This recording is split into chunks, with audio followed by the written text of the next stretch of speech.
Are you worried that perhaps our sons and daughters are being led to believe that socialism offers advantages capitalism can't match? I'll be right back. Economists, at least the good old-fashioned kind, have written countless books and essays trying to explain that a free market economy is superior to the collectivism of Karl Marx. There really shouldn't be much of an argument with all the examples we have for comparison. Everywhere there is a socialist nation, there is a failure to meet the needs of the people of that nation, except by calling on capitalist neighbors for help. Still, it is the socialist world that is expanding while ours grows smaller. Well, how would you like to feel a little better about the whole thing? I received a letter a couple of weeks ago that brightened my whole day. Paul A. Leonard, a sophomore at Mayo High School in Rochester, Minnesota, wrote to tell me he had listened to some of these radio broadcasts. Then he wrote, "In view of your support of free enterprise, I thought that you might be interested in an experiment that I recently conducted in my history class. 15 volunteers were selected with an eye to an approximate balance of athletes, non-athletes, boys, and girls. The volunteers were not informed of the purpose of the experiment. The first day, a socialist-like system was set up.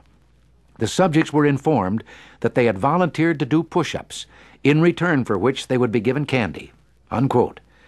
Now, push-ups and candy, what do they have to do with socialism?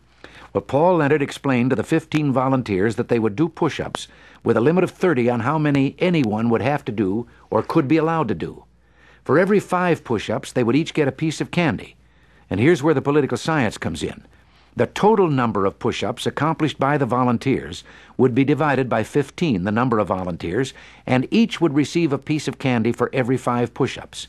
Those who could do 30 and those who couldn't get off the floor once would share equally in the candy. 4 managed to do the maximum, and the overall average was 16.2 push-ups, so everyone received 3 pieces of candy. That was half the experiment, the socialist half. The next day was capitalism's turn.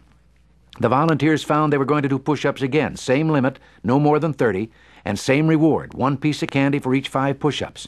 Just one difference. They were capitalists this time, no averaging. They would each get 1 piece of candy for every 5 push-ups that each one was able to do. In other words, there was an incentive for each one to do his or her very best.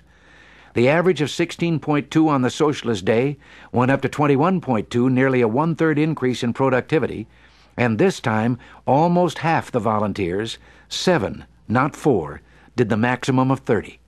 I gathered from Paul Leonard's letter that he really wasn't too surprised about that. If I could deliver a personal message to Paul, sophomore at Mayo High, it would be this. Congratulations, Paul. You've demonstrated you understand the difference between the magic of the free market system and the idiocy of Karl Marx. There are some pretty eminent PhDs in economics who can't figure that out. End of message. This is Ronald Reagan. Thanks for listening.